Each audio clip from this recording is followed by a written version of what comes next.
Movie की शुरुआत जिनयांग toll plaza से होती है, जो कि एक क्वारंटीन सेंटर बना दिया गया था, जहां एक मिनी ट्रक को रोककर उस ट्रक को सैनिटाइज किया जा रहा होता है। उसके बाद वो आदमी अपना ट्रक लेकर चलता है। रास्ते में वो अपना कॉल उठाने की कोशिश करता है, तभी उसकी गाड़ी से एक हिरन टकरा जाता है, जहां उसकी मौत हो जाती है।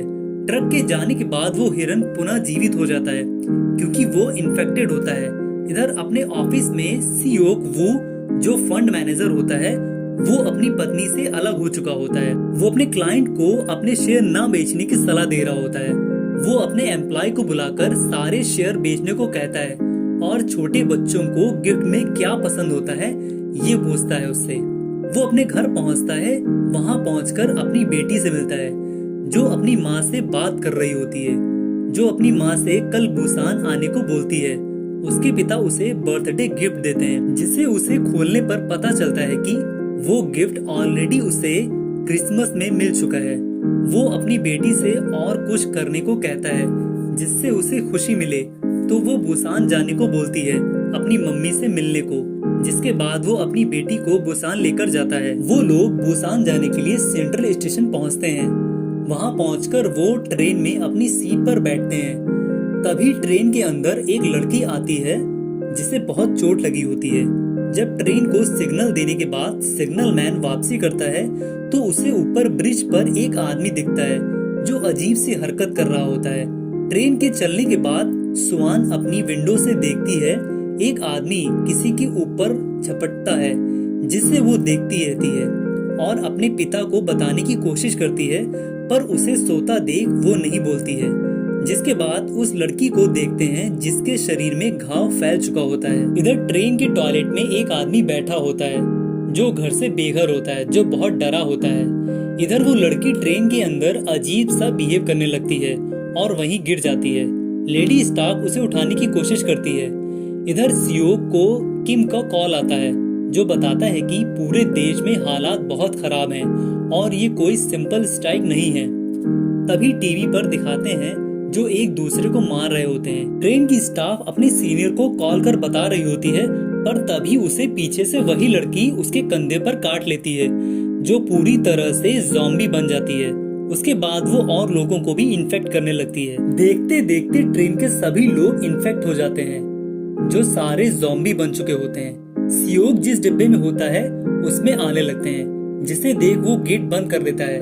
तभी एक आदमी और उसकी वाइफ बाहर रह जाती है, जिन्हें वो अंदर आने देते हैं। वो आदमी सियोन से डोर लॉक करने को बोलता है, तो वो बताता है कि गेट को उन्हें खोलना नहीं आता है।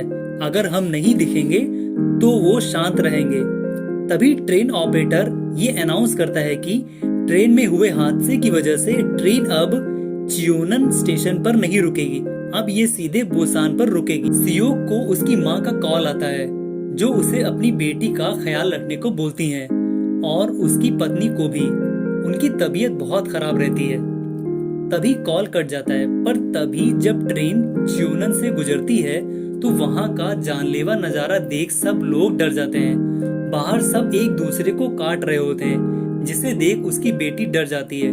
तभी ट्रेन ऑपरेटर फिर से अनाउंस करता है कि हमारी ट्रेन का आखिरी स्टेशन डाइजियोन होगा, जहां सभी की सुरक्षा के लिए वहां आर्मी बुला ली गई है। तभी सियोक किसी को कॉल करने जाता है, जहां वो एक आर्मी ऑफिसर से डाइजियोन के बारे में पूछता है। ट्रेन डाइजियोन पहुंचती है, जहां पूरा स्टेशन खाली पड़ा होता है। सब लोग वहां उतरते हैं क्योंकि वहां आर्मी रहती है उनकी सेफ्टी के लिए। सभी लोग स्टेशन के ऊपर जाकर बाहर की ओर जाते हैं, पर सियोक दूसरे रास्ते से जा रहा होता है, जिसे देख वही आदमी आता है जो टॉयलेट के अंदर बैठा था। वो उसी रास्ते से जाने को कहता है, क्योंकि उसने सियोक को फोन पर बात करते वक्त सुना था कि ये रास्ता उसके लिए सेफ है। तभी उस आदमी को कोई दिखता है, जिसे वो बुलाने जाता है, जिसके पीछे सियोक भी चला जाता है। इधर सब लोग बाहर आर्मी के पास पहुंचते हैं। आर्मी को देख सबके होश उड़ जाते हैं, क्योंकि आर्मी भी अब ज़ॉम्बी बन चुकी होती है, जिसे देख सब भागने लगते हैं। इधर वो आदमी और सियोक जिसे बुलाने गए थे, उसके ऊपर भी ज़ॉम्बी हमला कर देते हैं। पर जब सियोक पीछे मुड़कर देखता है तो उसकी बेटी को एक ज़ॉम्बी काटने चलता है। पर तभी एक आदमी उसे बचा लेता है।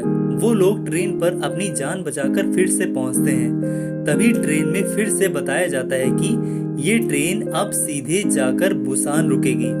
इधर वो आदमी जब अपनी बीवी से बात करता है जो दूसरे डिब्बे में होता है, सियोक की बेटी के साथ, वो मदद मांगती है और बताती है कि बोगी नंबर 13 में आ जाओ जल्दी से हमें बचाने। तभी एक लड़का योंग गुक जो कि एक स्पोर्ट्स प्लेयर होता है अपने बैग से कपड़े को निकालकर अपने हाथों पर बांधने लगता है ताकि उनके अटैक से बच सकें, जिसे देख वो लोग भी यही करते हैं। वो लोग अगली बोगी में जाने लगते हैं जहाँ रास्ते में ज़ॉम्बी होते हैं उनको मारते हुए।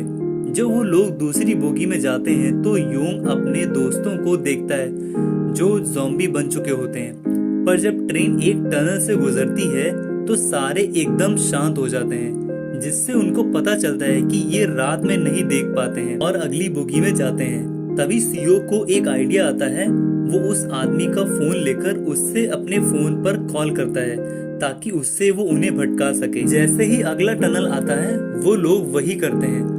आगे आकर सियोक पीछे फोन को फेंकता है और उस पर कॉल करता है, जिसकी आवाज से वो सब उसके पीछे जाते हैं, क्योंकि अंधेरे में ज़ॉम्बी सिर्फ सुन सकते हैं, देख नहीं। मौका देख वो अगली बोगी में जाते हैं जहां टॉयलेट में उसकी बीवी सियोंग और सियोक की बेटी मिलती है। तभी सियोक बताता है कि अगला टनल 2 मिनट में आएगा। तो वो योंग अपनी गर्लफ्रेंड को मैसेज करता है कि मैं आ रहा हूँ, जिसे उसकी गर्लफ्रेंड अपनी बोगी में बैठे सबको बताती है, जिसे योन सुक बड़ी गौर से सुन रहा होता है क्योंकि वो नहीं चाहता कि वो लोग इस बोगी में आए क्योंकि वो इन्फेक्टेड हो सकते हैं। अंधेरा होते ही वो लोग अगली बोगी में जाने के लिए निकलते हैं। जगह न होने की वजह से वो लोग लगेज विंडो की तरफ से होकर के निकलते हैं। आगे जाकर वो पीछे सामान फेंक देते हैं, जिससे सुन वो ज़ॉम्बी उनके पीछे जाते हैं और वो लोग निकल जाते हैं। पर तभी टनल खत्म हो जाता है, जिसकी वजह से उजाला होता है, तो वो सब छिप जाते हैं। वो लोग किसी तरह से अगली बोगी में पहुंचते हैं, पर उस बोगी का गेट नहीं बंद हो पाता है। उधर योन सुक बोगी नंबर 15 का गेट नहीं खोलने देता है, जिसकी वजह से उस बंदे को अपनी जान देनी पड़ती है औरों को बचाने के लिए। इधर सियोक बोगी का गेट खोल लेता है, योन सुक के लाख रोकने पर भी। तभी योन सुक सियोक को वहां से भगाने के लिए उसे इन्फेक्टेड बताने लगता है और वहां से जाने को कहता है। तो सब लोग सियोक के खिलाफ हो जाते हैं, जिसकी वजह से उनको अगली बोगी में जाना पड़ता है। पर वो जब अगली बोगी में जाकर देखते हैं तो उस बोगी के सब लोग इन्फेक्टेड हो जाते हैं, जिसे देख सियोक के मन में एक खुशी आती है क्योंकि उन्होंने जैसा किया वैसा उनको मिला। इधर ट्रेन ऑपरेटर कंट्रोल रूम पर संपर्क करता है, जहां उसे कोई जवाब नहीं मिलता है। सियोक अपनी बेटी को उसकी माँ से मिलाने का वादा करता है क्योंकि आज उसका बर्थडे होता है, इसलिए। तो वो बोलती है, जब आप चले गए थे तो मैंने गॉड से प्रॉमिस किया था, जब आप आओगे तो मैं आपसे पूरा गाना सीखूंगी और आपको सुनाऊंगी। आप मुझे कभी छोड़कर मत जाना। सियोक अपनी बीवी को कॉल करता है, जिससे उसे कोई संपर्क नहीं हो पाता है। तभी किम का कॉल आता है, जो बताता है कि हमने जिस बायोटेक के शेयर बेच दिए थे उसी ने ये वायरस फैला दिया अपना बदला लेने के लिए। ट्रेन को बीच रास्ते में रोकनी पड़ती है क्योंकि आगे बोगी पलटी पड़ी होती है। तो वो सबको अनाउंस करता है कि आगे रास्ता खराब होने की वजह से हमें दूसरी ट्रेन पकड़नी पड़ेगी, जो लेफ्ट साइड का लास्ट ट्रैक है। इधर ट्रेन से बाहर निकलने के लिए योन सुक अपने साथी को ज़ॉम्बी के हवाले कर देता है खुद को बचाने के लिए, जो पिछली बार बच गया था। और इधर सियोक भी ट्रेन से उतर जाता है। ट्रेन ऑपरेटर दूसरी ट्रेन से निकालता है, पर तभी उसे सामने से एक ट्रेन आती हुई दिखती है जो दूसरी ट्रेन को टक्कर मारकर निकलती है, जिसे सियोक देखता है, जिसकी वजह से वो लोग दो बोगी के बीच में फंस जाते हैं। इधर योन सुक अपनी दूसरी ट्रेन पकड़ने के लिए दौड़ता है, जिसका पीछा ज़ॉम्बी कर रहे होते हैं। पर जब वो गिर जाता है तो उसे उठाने के लिए ट्रेन ऑपरेटर उसे उठाने जाता है, तो वो उसे ही ज़ॉम्बी के हवाले कर देता है खुद बचने के लिए।